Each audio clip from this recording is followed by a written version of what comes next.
भारत की राजनीति की दिशा अगर बदली थी किसी, उस समय कल्पना नहीं कर सकते थे कि नेहरू जी की टक्कर में कोई खड़ा हो सकता है।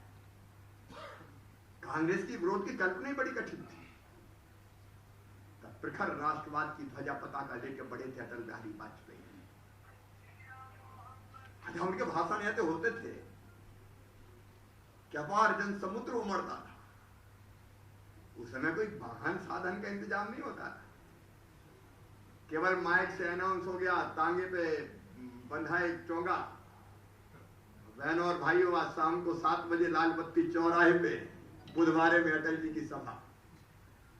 इतना क्या तो चारों तरफ समुद्र का रेला जैसा हो जाता था।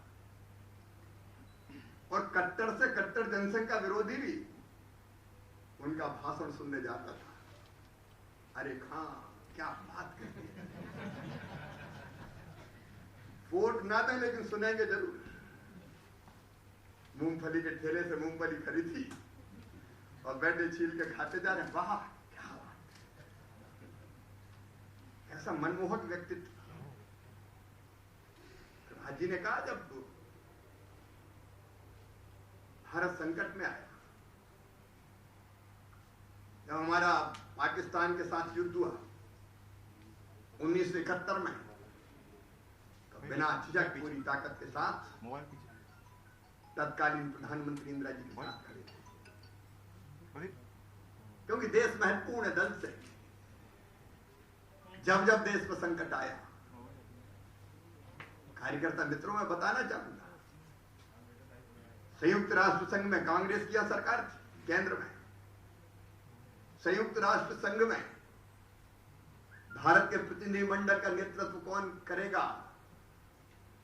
तत्कालीन प्रधानमंत्री ने तय किया, श्रीमान अटल बिहारी वाजपेयी। कभी ऐसा होता है क्या? सरकार एक दल की और प्रधानमंत्री कांग्रेस का एक, अटल जी जाएंगे नेतृत्व करेंगे। जब दुनिया के साथ, दुनिया के किसी देश के साथ जटिल मुद्दों को सुलझाना होता था, देश में सरकार किसी की भी रहे, एक ही नाम सामने आता था, अटल बिहारी वाजपेयी। और सच में जब सरकार बनी, आप देखिए अटल जी का साहस। पूरी दुनिया, दुनिया की ताकतें, महाशक्तियां, परमाणु ताकत से लैस और कोई देश ना बन जाए। हमारी ठेकेदारी है अमेरिका की, रूस की, चीन की। दूसरा कैसे आगे आएगा? और कोई कोशिश करता था तो उस पर प्रतिबंध लगा दिए जाते थे। अटल जी ने तय किया कि भारत को परमाणु शक्ति से संपन्न करेंगे, और परमाणु परीक्षण की तैयारियां शुरू हो गई। अमेरिका की गुप्तचर संस्था CIA, दुनिया में कहीं पंछी भी पर मारे तो पता चल जाएगा क्या हो रहा है।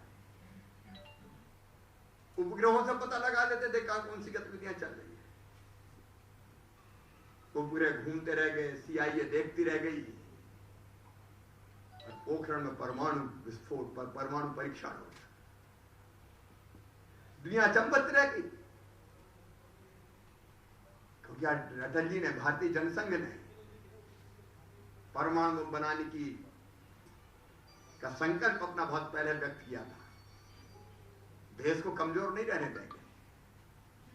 और तब दुनिया के दादाओं ने प्रतिबंध लगाए थे हमने, आर्थिक प्रतिबंध। अटल जी ने इंडिया रिसर्जेंट बॉन्ड जारी किए। और क्या दुनिया से सहायता नहीं मिल रही? मैं भारतीय जहां भी हूं उनसे अपील करता हूं,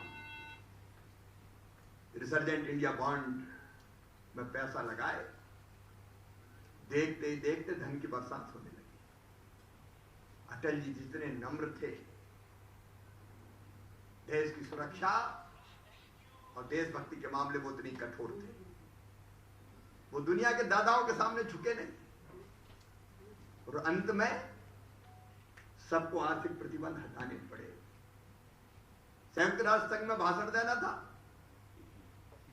अब उस समय लोग कहते थे कि हिंदी में बोलोगे तो लोग कहेंगे कि कैसा आदमी है। अटल बिहारी वाजपेयी थे जो संयुक्त राष्ट्र संघ में हिंदी में जाके बोले, निज भाषा की उन्नति है सब उन्नति को मूल। हिंदी को प्रतिष्ठित किया, केवल हिंदी को नहीं, हमारे स्वाभिमान को प्रतिष्ठित किया श्रीमान अटल बिहारी वाजपेयी जी। ग्रामीण सड़कों की कल्पना नहीं करते थे लोग, पैसा नहीं है, पैसा नहीं है, पैसा नहीं है। मैं 1990 में पहली बार एमएलए बना। जनता सड़क की बात करे तो पसीना छूटता था, पैसे ही नहीं था, सड़क कहां से बनाएंगे गांव में। अटल जी ने प्रधानमंत्री ग्रामीण सड़क योजना बनाई और पैसे का इंतजाम बहुत आसानी से, डीजल पर सेस 50 पैसे या कितना लगाया था। गांव में सड़कों का जाल बिछना शुरू हो गया। गांव की हालत बदलने का कनेक्टिविटी के मामले में श्रेय किसी को है तो श्रीमान अटल बिहारी वाजपेयी जी को। स्वर्णिम चतुर्भुज योजना, पूरे भारत को रोड कनेक्टिविटी देना, यह अटल जी की बहुत बड़ी देन है। देश की समृद्धि बिना सड़कों के नहीं आ सकती। केवल इतने ही नहीं, चौतरफा भारत का विकास, विकास की अलग दृष्टि,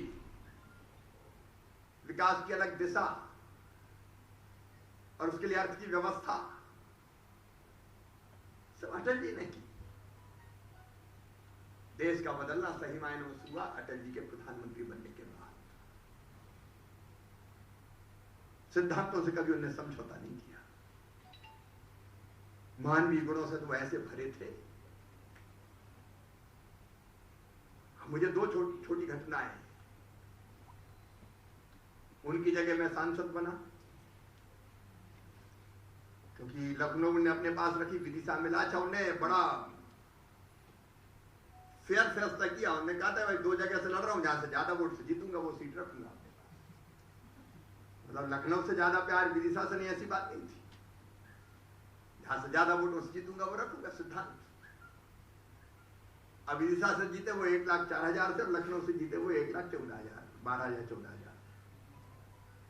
हम उनका विदिशा रख लो साहब, बोले नहीं भाई, अब वोट वहां ज्यादा मिले तो लखनऊ जाना पड़ेगा। उस समय में विधायक था, युवा मोर्चे का प्रदेश अध्यक्ष था, 1.25 साल विधायक बने हुआ था। मेरी बिल्कुल इच्छा नहीं थी लोकसभा लड़ने की। तो मैंने, जब मुझे कहा कि तुम्हें चुनाव लड़ना है, पर पटवाजी मुख्यमंत्री हुआ करते थे, मैंने कहा नहीं भाई साहब, मैं कहा चुनाव ना लड़ूंगा, अभी 1.25 साल तो विधायक बने हुआ है। बाद में फिर मुझे अटल जी ने फोन किया, लड़ो भाई, ऐसे ही कहते थे, अलग स्टाइल, लड़ो भाई। तो इनका जो आ गया, लड़ दिए। उस समय पंजाब मेल एक्सप्रेस का गंजवासोदा में पहले स्टाफ था। अब ट्रेन का स्टाफ खत्म हो जाए तो शहर में बहुत बड़ा मुद्दा होता है। अब राष्ट्रीय स्तर की तो बड़ी समस्या वो होती नहीं है, लेकिन बासोदा वाले कहेंगे ट्रेन का स्टाफ बंद हो गया, कैसे सांसद तो रुकवाओ। अब हमने बड़ी कोशिश की है, पहले मेरे सांसद बने थे, जाफर शरीफ रेल मंत्री थे, हमने कोशिश की तो शरीफ साहब सुने ही नहीं। मैंने कहा क्या करूं यार, बासोदा वालों ने कह दिया कि बिना पंजाब मेल रुकवाए बासोदा आना मत। मैंने हिम्मत करके सोचा अटल जी के पास चलते हैं। मन में थोड़ा डर भी लगा कि कहेंगे ट्रेन के स्टाफ से मेरे पास आया, लेकिन मैं संसद में, उनका कक्ष था, प्रमुख नेताओं को भी, समितियों के अध्यक्षों को भी कक्ष मिलते हैं संसद में। सरकार अपनी नहीं थी उस समय, ये कोई 92 के आसपास की बात होगी। तो मैं गया मिलने, तो मुझे देखते ही वो बोलते थे, आओ विदिशापति। उनकी अपनी स्टाइल थी। जब मैं जीत के गया तो बहुत वोटों से जीते भाई। फिर मैं गया कि भाई साहब वो आपकी सीट मैंने संभाली, काम करना पड़ेगा। बोले बताओ। तो मैंने कहा गंजवासोदा में पंजाब में रुकती थी, उसका स्टाफ बंद हो गया, स्टाफ करवाओ। अटल जी ने पता किया कि जाफर शरीफ संसद के कमरे में है कि नहीं। मैंने कहा ज्यादा से ज्यादा अटल जी ये करेंगे, या तो ये कहेंगे क्या बात करते हो ट्रेन का स्टाफ, सांसदों खुद ही बात कर लो। अटल जी ने पता करवाया, जाफर शरीफ कमरे में थे। बोले चलो। मैंने कहा कहां? बोले जाफर शरीफ के पास। उठ के चलती है। मैं उनके पीछे पीछे दूसरे कमरे में, तो जाफर शरीफ तो उठ के खड़े हो गए कि अटल जी क्या बात है? बोलो पंजाब मेल का स्टाफ गंजवासोदा में होना है, पुलिस के लिए आप आए, कह देते कहलवा देते। बोले नहीं ये विदिशापति आया है और मैं वहां से डर चुका हूं। दूसरे दिन से पंजाब मेल का स्टाफ गंजवासोदा में हो गया। कितनी छोटी बात थी मैम, इतने बड़े राष्ट्रीय नेता के लिए एक ट्रेन का स्टाफ, जिसको भेजते हो कि नहीं दुनिया का नेतृत्व करना तो प्रतिनिधिमंडल के मुखिया बन के जाओ, लेकिन फोन नहीं किया, उठ के चले गए। तो इसको कहते हैं अहंकार शून्यता। खाना है फोन कर देंगे, और मैं भी कहा कहूँ किसी से कहलवा दूंगा, पीएफ ये कर देगा। एक नहीं ऐसे अनेकों संस्मरण। मेरा एक्सीडेंट हो गया 1998 के अंत में, 8 फ्रैक्चर हुए शरीर में। अभी लगता नहीं है कि फ्रैक्चर वाला हूं मैं, लेकिन 8 जगह से टूट गया मेरा शरीर, नट बोल्ट डले हुए हैं। मुझे सूर्य नमस्कार में पूरा झुकने में दिक्कत होती है। 45 दिन में बॉम्बे, पहले 9 दिन हरा चरायू में, बात बनी नहीं क्योंकि बड़ी कॉम्प्लिकेटेड जगह से हड्डी टूटी थी कूल्हे की। तो फिर तय किया कि डॉक्टर ढोलकिया है बॉम्बे में, बम्बई अस्पताल में, वो कर देंगे। अब उस समय ही फिर एक वोट से सरकार गिर गई थी। मैं स्टेचर पे गया था उस समय मुंबई से वोट डालने। राजमाता जी भी बीमार थी तो वो भी आई थी। मैं तो बिल्कुल स्टेचर पे लेट के लदा हुआ गया था वोट डालने। एक वोट से सरकार गिर गई, चुनाव आ गए। अब मैं बिस्तर पे पड़ा, मैंने सोचा कि अब चुनाव लड़ना अपने बस का हो नहीं। इसलिए मैंने अटल जी को ही फोन किया कि भाई साहब विदिशा में कोई नया उम्मीदवार ढूंढना पड़ेगा, मैं तो बिस्तर पर पड़ा हूं, अब मेरे बस का चुनाव लड़ना नहीं। अटल जी ने कहा खीर में इकट्ठे और महेरी में न्यारे ये नहीं चलेगा। मैंने कहा क्या मतलब भाई साहब? बोले जब कोई मिल नहीं रहा था तब तुम्हें लड़वा दिया जबरन, तुम लड़ना नहीं चाहते थे, और अब जब तुम संकट में हो पड़े बिस्तर पे तो और कोई को लड़ा दे।